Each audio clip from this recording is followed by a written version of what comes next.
Limits are for mortals. Limites são para mortais. Nesse interlúdio ele fala sobre a fixação que os magnatas do Vale do Silício têm pela imortalidade. E ele vai falar do Peter Thiel. Peter Thiel também tem essa fixação, né, de viver para sempre. Junto com o Raymond Kurzweil, que era engenheiro da Google, né? E vários outros, né, que são adeptos daquilo que a gente chama de Life Extension Technologies, né, tecnologia de extensão da vida. A Google tem uma empresa chamada Calico, que é California Life Company, que tem esse objetivo, né, de estender a vida. Então, esses caras, eles estão se preparando para esse evento cataclisma, esse evento geofísico, e eles estão se preparando também para serem super-humanos imortais.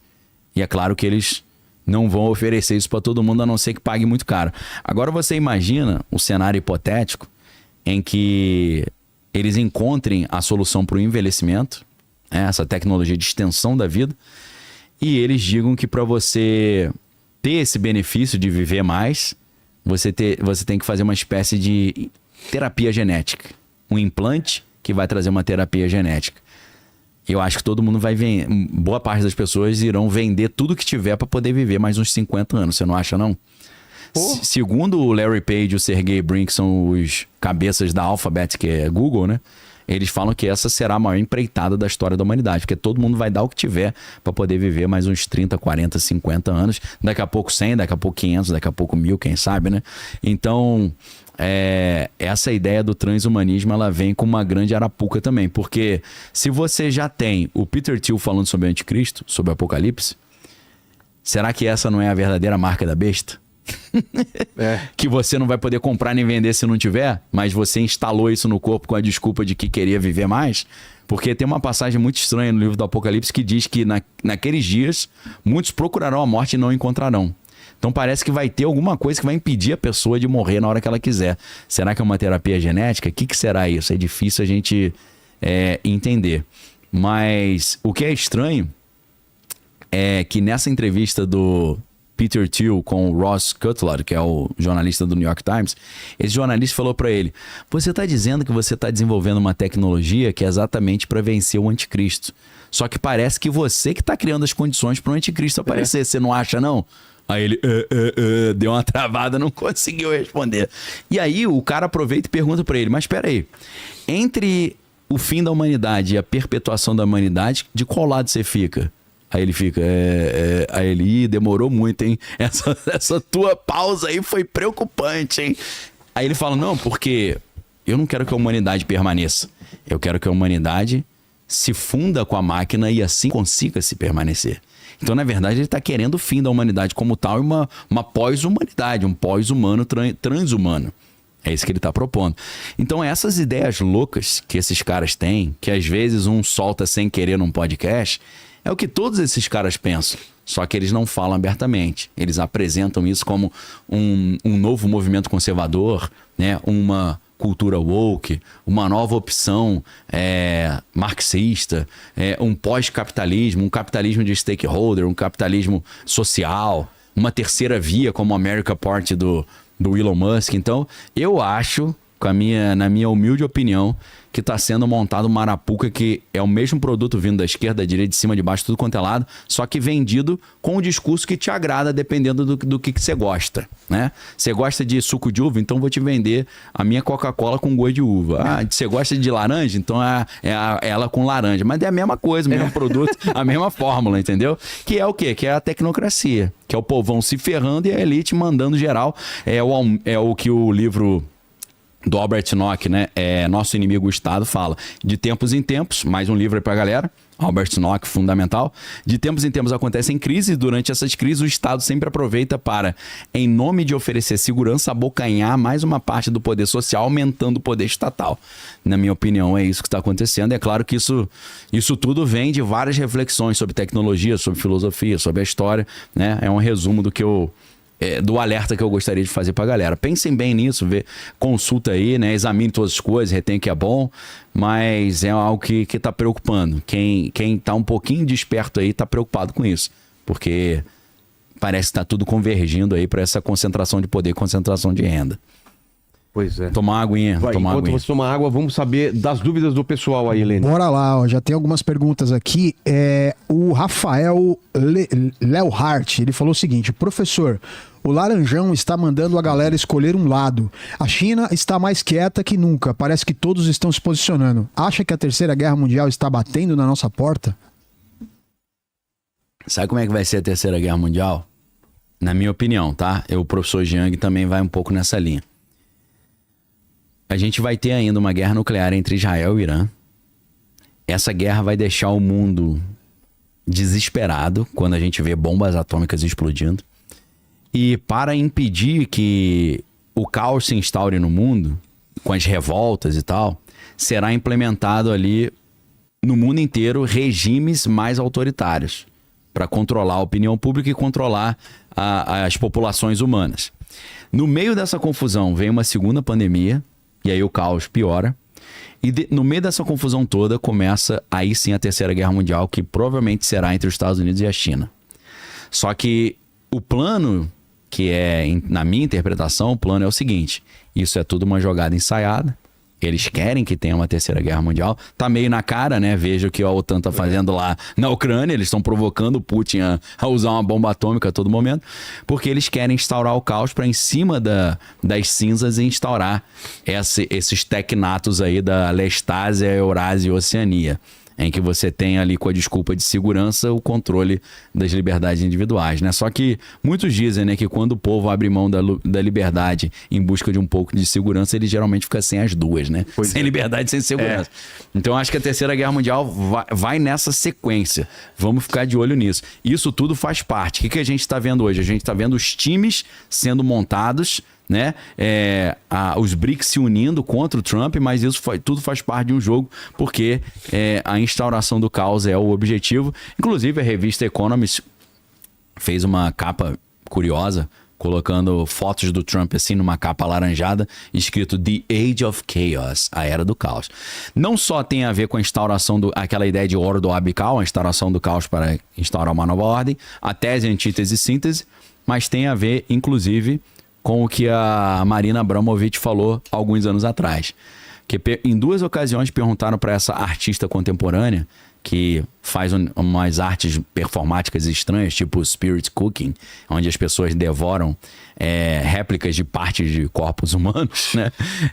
A Marina Abramovic, em duas ocasiões, quando perguntaram para ela o que você achou da vitória do Trump em 2016, final de 2016, ela falou: achei ótimo. Os caras, mas como assim, né? Os artistas, tudo progressista, né? Tudo pró-Hillary. Como é que você achou ótimo? Ela, achei ótimo porque ele é aquele que veio para instaurar o caos. Ele é um mago da mais alta ordem que veio para superar a mesmice e instaurar o caos para trazer uma ordem nova. Quem falou foi a Marina Abramovic, não fui eu. Então, meus amigos, eu acho que é isso que está em jogo. Tudo isso que a gente está vendo de tarifa não é para America First. O que a gente está vendo de tarifa é para que instaure-se mais conflitos, o Vale do Silício domine o sistema de defesa americano, como a gente acabou de ver. Aí a capa para ali, ó, Vilela, a capa. The Age of Chaos. Valeu aí a galera que achou aí rapidão. A Economist, assim, é como se fosse uma bola de cristal, né? A Economist sempre fala as coisas antes delas acontecerem, porque a galera que controla a revista manja muito do Paranauê, né? É o pessoal que... É aquele pessoal que decide, né, o futuro do mundo, né?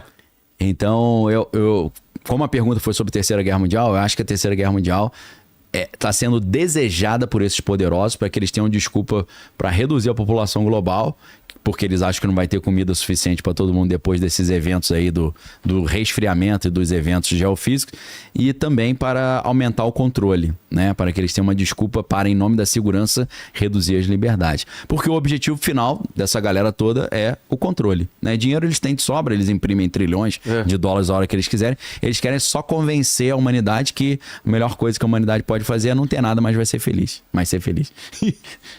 O César Gu, ele mandou aqui o seguinte: os bilionários investindo em tecnologia de extensão da vida serão os deuses pagãos do futuro, como Zeus e Odin? É exatamente isso.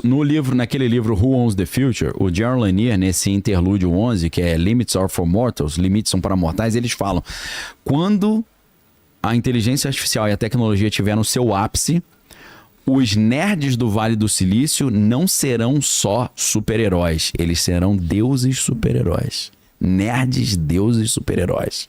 Porque esses caras vão ter uma capacidade e vão fazer coisas que vão deixar a humanidade de queixo caído. Eu acho que é nessa linha mesmo. O Element Design mandou aqui o seguinte: quais os desafios do Partido América, as contradições de Musk e o impacto no sistema bipartidário? Então, eu creio que a gente tem uma estratégia de propaganda aí também, que é a seguinte: Elon Musk, ele precisava da vitória do Trump para que o seu plano de ter acesso aos dados, o banco de dados do governo americano acontecesse. E ele disse também que várias vezes você pode pesquisar. Ele falava, se o Trump não vencer, eu vou ser preso. Ele falava isso. Ele achava que o Biden e a Kamala iam prender o Musk, né? Então ele, por um lado, ele estava indo por tudo ou nada, financiando o Trump.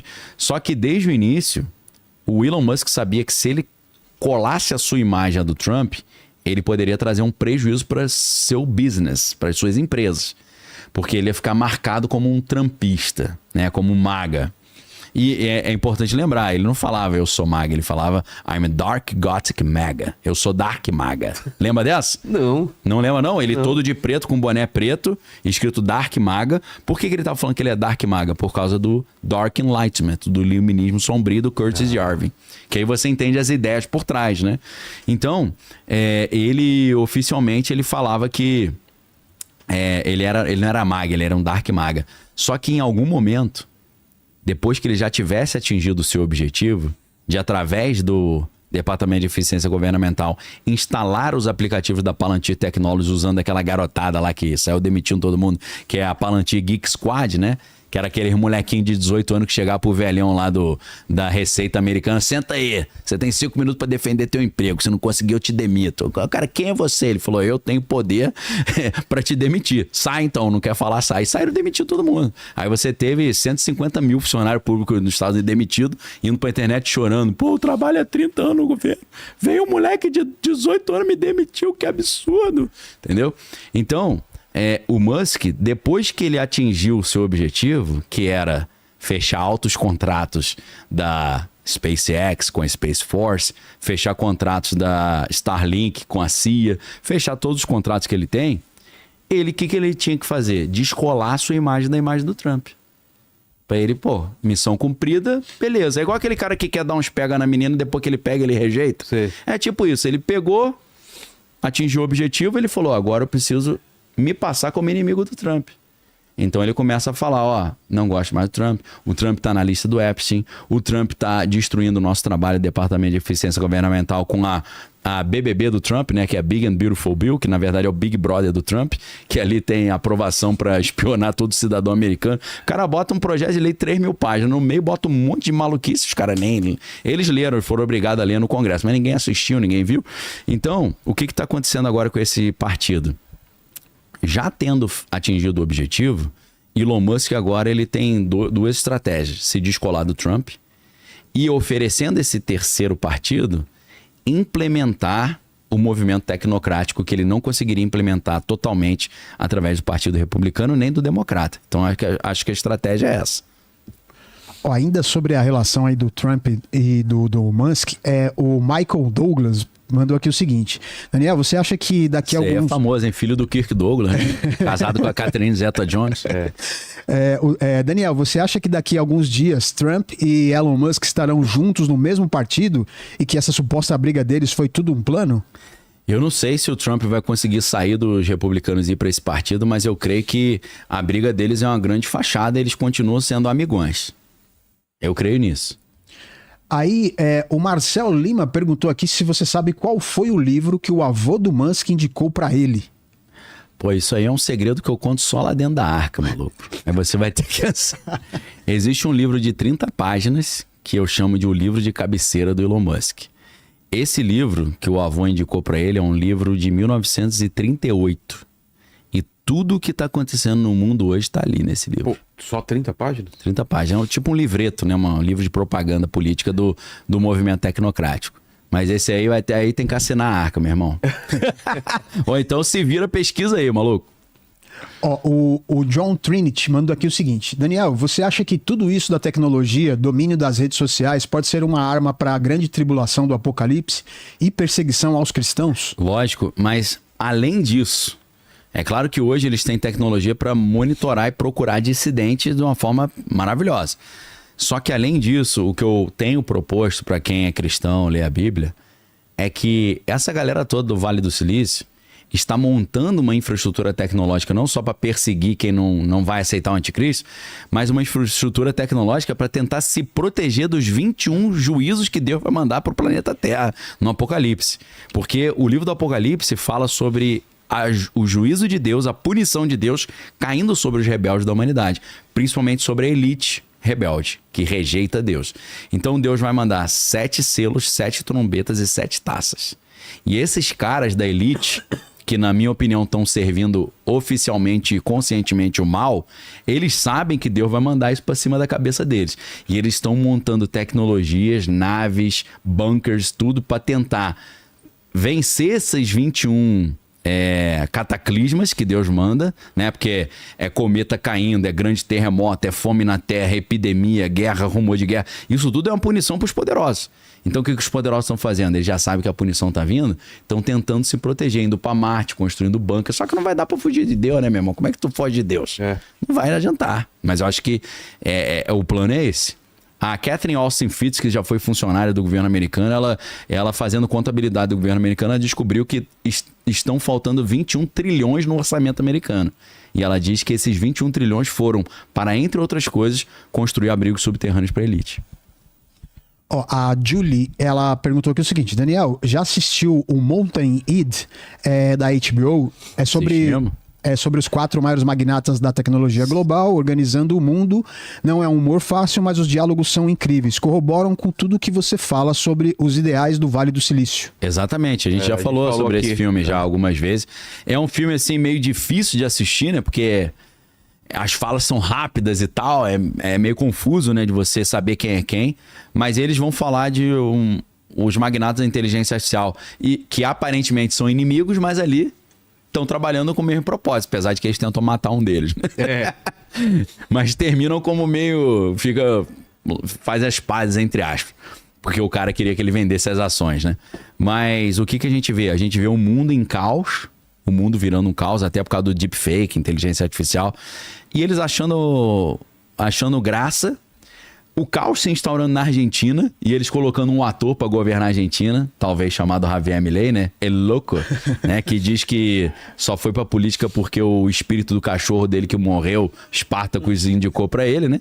E ele clonou o cachorro que morreu em 4 outros cachorrinhos, né? Uma história muito doida. E, na verdade, um desses magnatas domina a Argentina utilizando um testa de ferro que é um ator argentino, né? Quando a gente pensa em ator, obviamente a gente vai pensar no Volodymyr Zelensky também, né? Que é o presidente da Ucrânia, que é um ator, né? E o ator é um especialista em fingir. Quando você mistura ator com política não é uma coisa tão interessante, porque gera um certo problema.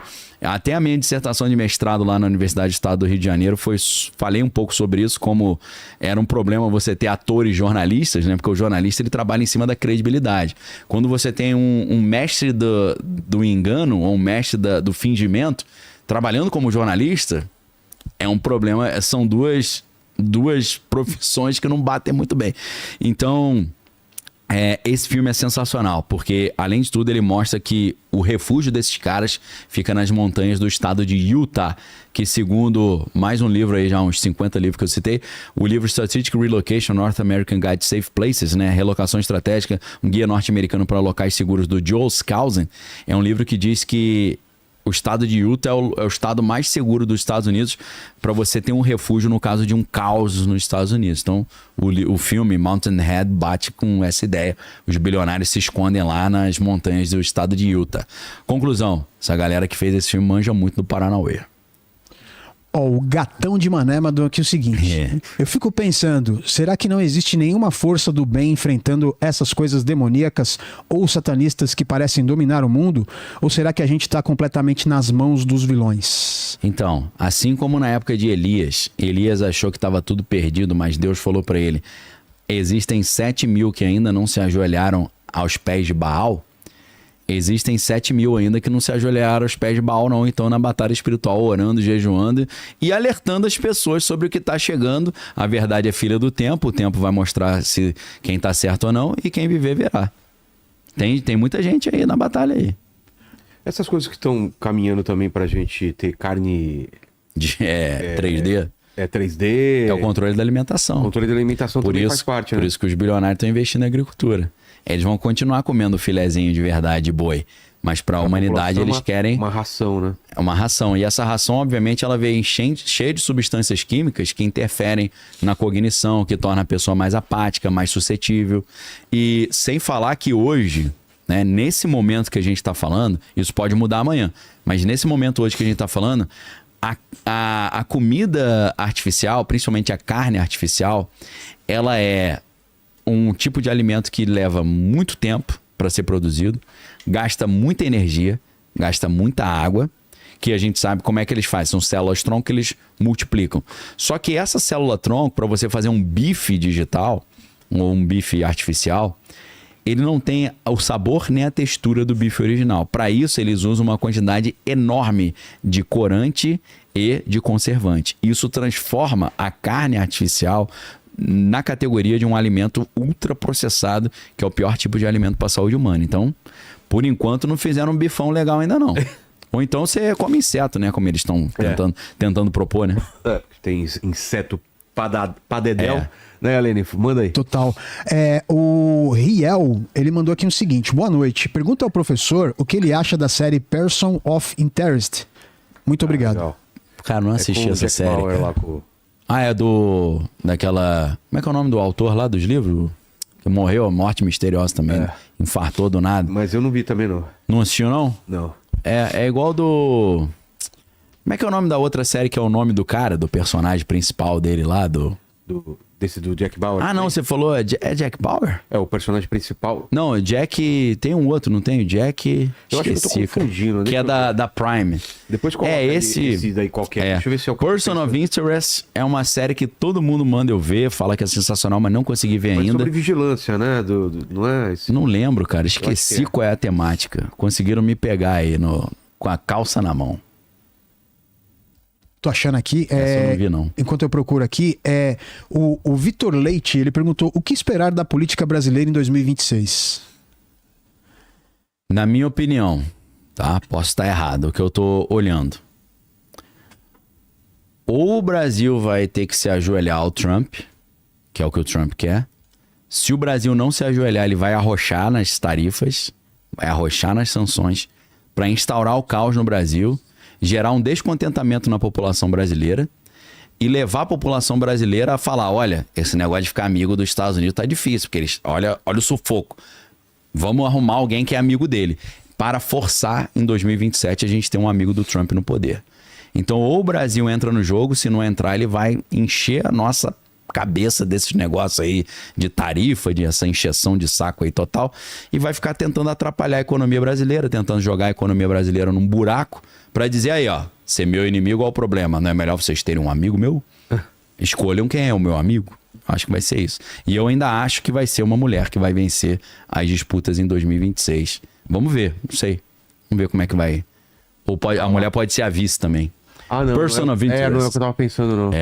Com o Jim Caviezel? Jim Caviezel, né? O que eu tava pensando do Jack Bauer é... 24 horas? Não, é Rabbit Hole, eu acho que é. Essa também não vi, não. É boa essa? Você viu essa? É boa, é boa. Fala nisso, desculpa, Helene, agora a pergunta do Daniel. Tem visto alguma coisa nova legal aí que vale a pena ver aí? Vou lembrar aí, enquanto ele... Viu alguma? Eu vi o Sandman, o Sandman é legal, mas eu já conheci a história, né? E vai ter a segunda temporada. Saíram algumas coisas aí, né? Tem saído algumas coisinhas. Eu também tô tentando puxar no HD aqui, não tá vindo nada. Mas eu acho que eu vi... eu vi o filme novo do Super-Homem. Você assistiu? Não vi ainda. Não viu, não? Tem aquele problema que todo mundo falou, né? Pô, ele apanha demais, né? Tem isso? Tem. Apanha pra caramba. Então a galera que não gosta de ver o Super-Homem apanhando, não gostou. Mas assim, também é James Gunn, né? James Gunn é Guardiões da Galáxia. Quem não gostou de Guardiões da Galáxia tem tendência a não gostar. Mas assim, apesar de tudo, eu achei legal o filme. Eu achei interessante. Ó, o B. Victor, ele mandou o seguinte aqui. Você acha que a tentativa de nomear as org.cream como terroristas abre margem para a interferência dos Estados Unidos aqui no Brasil? Aí ele recomenda um filme aqui que é o The Creator. The Creator. Creator é bom. Você viu? Sabe o que é isso, né? É inteligência artificial, né? Que as máquinas, né? Aí elas vão pra um lugar se... É, porque no Ocidente fica proibido, né? Mas aí no Oriente eles continuam fazendo os robôs. Aí lá continua. Aí tem uma guerra do Ocidente com o Oriente, né? Tipo os Estados Unidos contra a China pra poder... É, um filme que eu vi foi, eu acho que Altitude. É um negócio de uns aliens que eles chegam até uma altitude e eles não sobem mais. Então É os mesmo? caras ficam na montanha pra sobreviver. Interessante, hein? Esse eu não vi, não. É novo. Cara, The Creator, eu parei de ver assim... Eu parei de ver no meio porque eu tive que sair, aconteceu alguma coisa. Eu lembro, tava em casa, eu falei, depois eu termino, vou ter que ir lá resolver não sei o quê. Depois não voltei pra ver. Mas eu tava achando ele meio chato. Você achou, vale a pena? O resto do filme? Eu não vi ele todo. Pô, vale a pena. Vale? Então vou assistir o resto. O cara falou da... Transformar Orcrim em terrorismo. É claro que facilita, né? Facilita muito. Porque aí ele tem uma justificativa internacional pra dar mais pitaco aqui do que ele já tá dando, né? Ó, o Loiro Oliveira mandou o seguinte. Daniel, a inteligência artificial pode ser um tipo de Jin aprisionado, onde as pessoas fazem seus pedidos e eles vão sendo concedidos? No caso, a inteligência artificial concede a informação, conhecimento, etc. Então, aí, essa é a opinião de alguns especialistas. O próprio querido Jean Valjean tem essa opinião, que eu acho interessante pra caramba. E...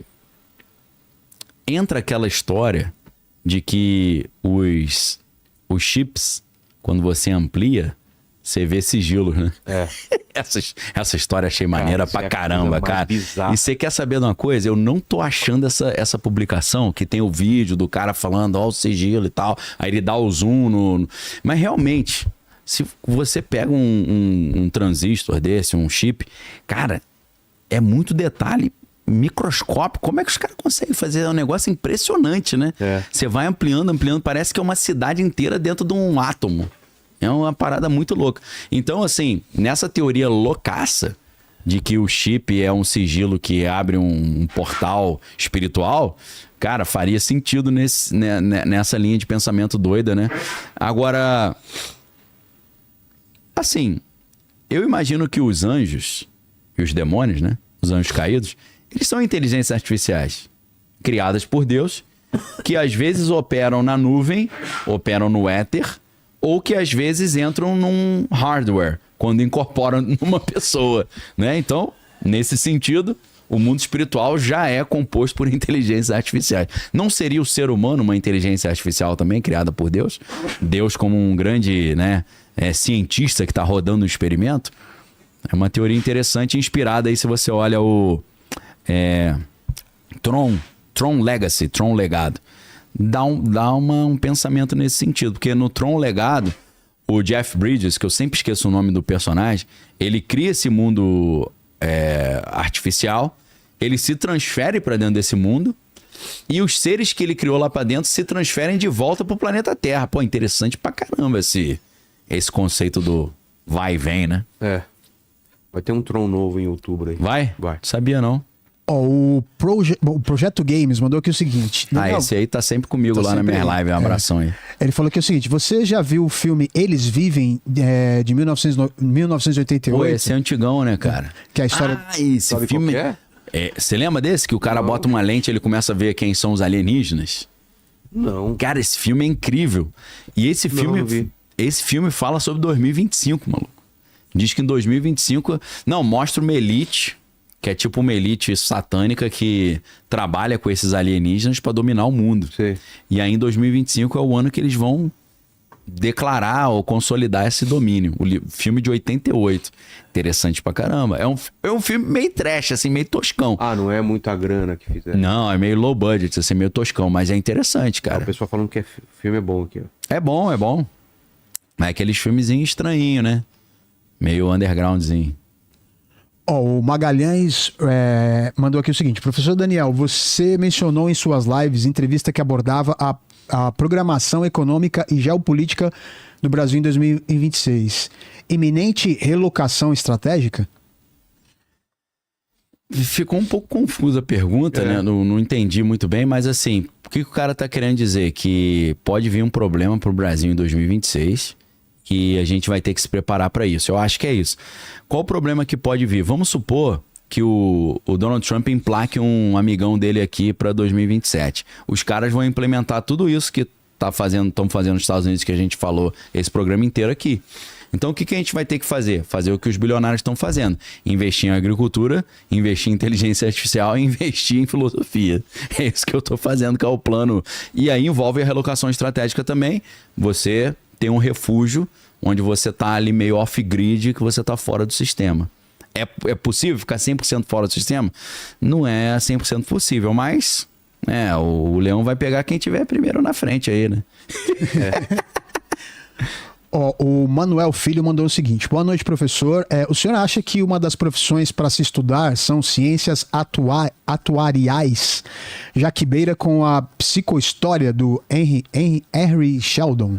Só lê o início aí de novo, que o início...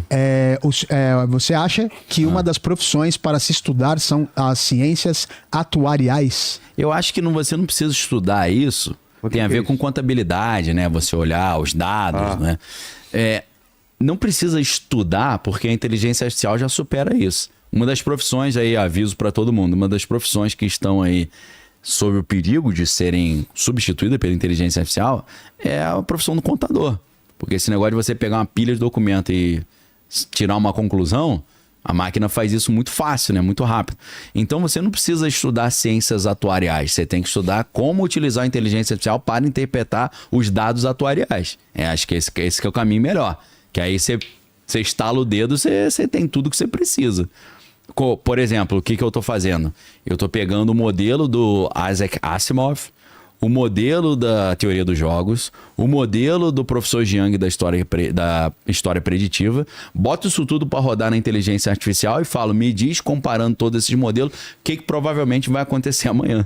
Aí ele me diz, pô, eu não preciso fazer um cursinho de mandinar, eu só usar a inteligência artificial, né? Exato. A Jéssica mandou uma pergunta que tá meio confusa. Vamos ver se você decifra ela, tá? Ela fala que coisa inventa um significado. Ela falou que o seguinte: explique para nós a meteorologia do professor Jiang e Fundação Cacique Cobra Coral. Obrigada. Eu nunca vi o professor Jiang falar sobre meteorologia. Fundação Cacique Cobra Coral é uma fundação. Já teve até o Paulo Coelho como vice-presidente, para você sentir o peso da parada, que é aquela fundação que sempre é contratada por grandes shows com o objetivo de, usando o esoterismo, evitar a chuva. Para ter o show de boa. Assim, quem acha que isso é invenção, pesquise aí os contratos e as coisas, tá? Eu vou contar até uma história sobre isso, uma história pessoal. Aniversário do meu filho de 2023, eu acho. Cara, choveu segunda. O aniversário dele era às 6 da tarde. Estava marcado para sexta-feira, 6 da tarde, ao ar livre. Aí, 6 da tarde, segunda-feira, choveu. 6 da tarde da terça, choveu. Da quarta e da quinta. Eu falei, ferrou, né, meu irmão? Estragou o aniversário dele, porque, se chover 6 da tarde de novo, aniversário ao ar livre, não tem aniversário. Vai destruir tudo. Aí eu fui orar. Eu falei, Deus, teria como dar uma colher de chá de não chover na sexta? Aí sabe o que aconteceu? Não choveu na sexta. Aí todo mundo lá em casa, poxa, Deus fez um milagre. Aí segunda-feira eu tô lendo notícia, todo mundo agradecendo a Fundação Cacique Cobra Coral, que não fez chover no carnaval, que tava acontecendo na mesma sexta-feira. Eu falei, eu não sei se foi Deus, foi Deus ou foi o Cacique, fiquei na dúvida, entendeu? Então assim, eu sempre... Como o aniversário do meu filho acontece ali perto do carnaval, eu tô sempre pensando se é Deus ou a Fundação Cacique que tá mexendo no tempo. Pois é. Fundação Cacique pra gente aqui também, que tá precisando. É bom. O Green Action, ele mandou aqui o seguinte: como um cristão deve levar a informação e o evangelho? Aí ele fala, restringir isso a só quem pagar não vai contra a sua ideologia? Pô, mas vai ser ignorante assim lá na casa onde o vento faz a curva. Preste muita atenção. Primeiro, a Arca, que é o meu curso pago, não é um curso de teologia. Primeira coisa. É um curso de geopolítica. Ok? Então a pergunta já está errada. Segundo, todo dia de segunda a sexta eu faço... Hoje, com dor na garganta, pescoço todo torto, fiz 1h30 de live aberta. Então, assim, vai ser ingrato assim lá onde o vento faz a curva, você que falou isso, tá? Porque eu estou dando 1h30 de aula gratuita de segunda a sexta, ferrado ou estando bem. Primeira coisa. Segunda coisa, por essa lógica dele, não existe faculdade de teologia. A faculdade de teologia, você tem a PUC, você tem as faculdades protestantes, o cara tá dando aula de teologia cobrando, pô. Então tem vários problemas essa teoria. Primeiro, eu dou 1h30 de segunda a sexta de conteúdo grátis. Segundo, o meu curso não é de Bíblia, tá? Nunca falei que é de Bíblia. Terceiro, por essa lógica, você tem que pregar contra a existência de todos os cursos de teologia do planeta Terra. E tem uma última pergunta aqui do Michael. Daniel, você acha que o cenário... outra coisa, rapidinho. Presta atenção, pessoal. Eu vou repetir o que eu sempre falo no meu canal. Padeiro vive de vender pão. Açougueiro vive de vender carne. Supermercado vive de vender comida. Professor vive de vender aula. E jornalista vive de vender informação. Eu não sou um cara que eu cheguei na internet e falei, hoje eu sou professor. Eu tenho licenciatura em letras, bacharel em teologia, bacharel em jornalismo pela Universidade Federal do Rio de Janeiro, bacharel em teologia pela Universidade Metodista de São Paulo, mestrado em linguística na Universidade do Estado do Rio de Janeiro, doutorado em linguística pela Universidade Federal Fluminense. Eu tenho especialização em filosofia, teoria da arte, teoria da cultura, crítica de arte, fora toda a minha formação profissional. Ou seja, eu investi uma fortuna e décadas da minha vida para ser professor. Eu vendo aula e vendo aula com o maior prazer e com o maior orgulho. Porque um país que acha que é errado um professor que dedicou a vida inteira cobrar por uma aula é um país muito fuleiro da cebola. Ou uma pessoa que pensa assim.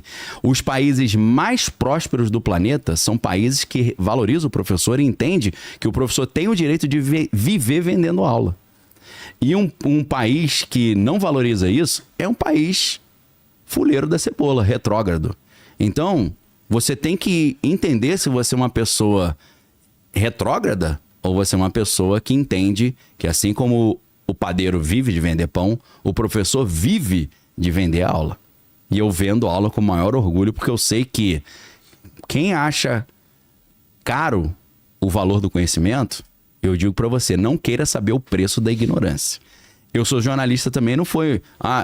pessoal, virei jornalista. Eu estudei 4 anos na Universidade Federal do Rio de Janeiro, jornalismo, comunicação social, tenho meu diploma, tenho meu registro. Então eu vendo notícia sim, e eu vendo aula sim, e todos vocês são professores. Se valorizem, porque se você não se valorizar, quem vai te valorizar? Aí tem uma última pergunta aqui do Michael. Ele falou o seguinte, Daniel, você acha que o cenário do mundo hoje tem a ver com a Bíblia sobre o anticristo? 100%. Até o Peter Thiel está falando sobre o anticristo. O Donald Trump fala que ele se inspira nas profecias bíblicas para mudar a capital de Israel, a embaixada americana em Israel de Tel Aviv para Jerusalém. Ele diz que ele se inspira na Bíblia para propor a reconstrução do terceiro templo. Ele está propondo um acordo de paz, que é os acordos de Abraão, aumentados agora, talvez incluindo o Irã, quem sabe no futuro próximo aí, transformando o acordo de Abraão no acordo de Ciro. Então... não são os religiosos que estão falando sobre Bíblia e o que está acontecendo hoje. São os magnatas da tecnologia e o presidente do país mais poderoso do mundo. Então, se as pedras estão clamando, é porque o negócio está bravo mesmo. Aqui foi.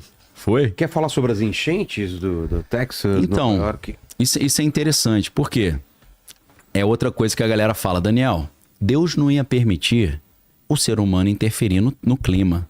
Eu falo, pelo amor de Deus, gente. Pô, Deus permite tanta coisa, né? Deus permite o cara matar uma criança. Não vai permitir mexer no clima. Guerra. Né? Então, assim, primeira coisa. Segunda coisa. Daniel, isso é assunto de Raarp? Não tem nada a ver com Raarp. A gente viu lá no Oriente Médio como a semeadura de nuvens ela tem sido usada para fazer chover no deserto. A gente vê como a China, que tem 1,5 bilhão de pessoas, mas não tem uma agricultura muito robusta, está usando semeadura de nuvens para aumentar a fertilidade das terras chinesas. A gente vê também países como a Rússia fazendo também semeadura de nuvens para evitar chover nas suas grandes festas nacionais. Aí você fala, pô, Daniel, mas semeadura de nuvem não é para chover? É lógico. O que eles fazem? Eles engordam as nuvens e fazem chover na véspera da festa. Chove antes e não no dia. Então, uma chuva que estava programada para o dia seguinte, eles antecipam para um dia anterior. Então, o que está acontecendo nos Estados Unidos? Recentemente, um rapaz que eu esqueci o nome dele, ele participou de vários podcasts, inclusive do Sean Ryan Show, que é um podcast muito interessante. Um rapaz que é CEO de uma empresa que faz semeadura de nuvens nos Estados Unidos. Eu não sei se a galera está acompanhando, mas a gente teve não apenas enchentes terríveis no Texas, mas enchentes terríveis em Nova York.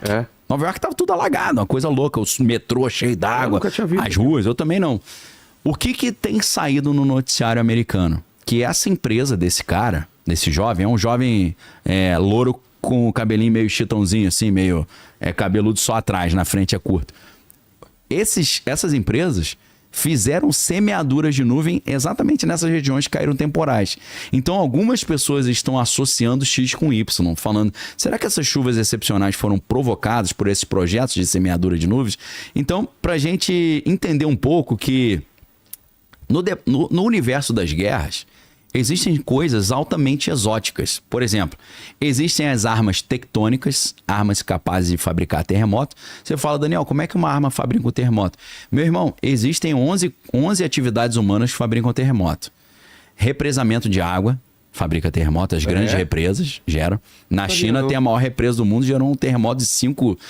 por causa a terra, é o peso da água e a terra se assentando. Sim. Na China teve terremoto de 5 graus por causa da represa. Exploração do xisto betuminoso, fracking, para tirar petróleo da pedra.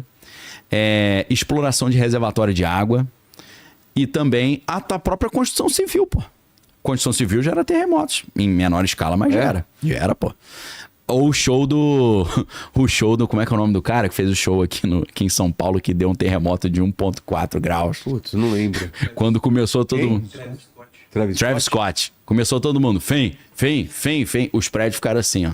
Nossa. Eu vi isso. Tá?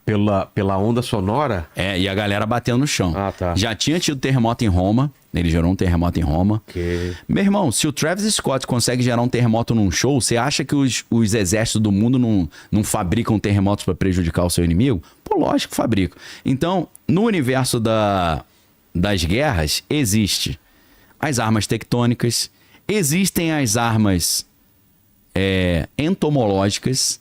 O que é entomológica? A guerra entomológica. Guerra entomológica é o uso de insetos como ferramenta de guerra. A gente tem vários projetos do governo americano sobre isso. Pesquisem depois. Operação Big Buzz, B-U-Z, não é Buzz de ônibus não, B-U-Z-Z. Operação Big Buzz, Operação Big Itch, Operação Mayday. Todas essas operações eram o uso de carrapatos e mosquitos Aedes aegypti contaminados para testar isso como uma arma de guerra. A gente sabe que o bicho que mais mata pessoas no mundo hoje é o mosquito Aedes aegypti. Então, se ele mata muita gente, ele é uma belíssima ferramenta de guerra. Então, guerra entomológica é o uso de insetos na guerra. Agora, existe a guerra meteorológica também. Você provocar chuvas excepcionais. Você fala, Daniel, isso é viagem. Poxa, pessoal, como é que os Estados Unidos fizeram para atrapalhar o pessoal lá no Vietnã? Eles interferiram nas monções.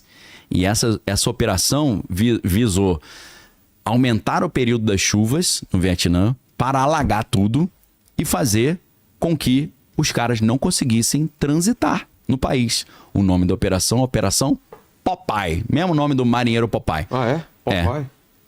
E anos 60 usaram técnicas de guerra meteorológica.